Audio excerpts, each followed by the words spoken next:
Hello everyone, Assalamu alaikum. How are you all? I hope you are well. Welcome back to my channel in this new video. Today's video, how to continue previous numbering in Microsoft Publisher. So let's started. At first open your Publisher document. In this video, I will show continue previous numbering.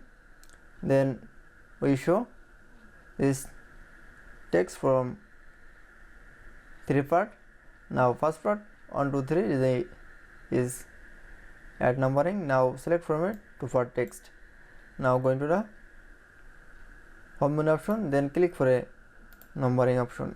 Now click for a bullet and numbering option, then click for a format option. Now click for number, then click for a start at, then I show first text is part, last text is 3. Now start at 4. Now click for OK. That is. Then again third part text. Now select from.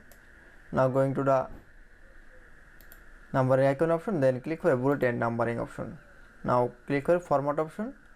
Now choose save number format, then click for start at, then I show 6, then start at 7. Now click for OK. That is. Then I show continue previous numbering in publisher document is very easily. I hope to enjoy the video. Please like, comment, share and subscribe my channel. Thanks for watching.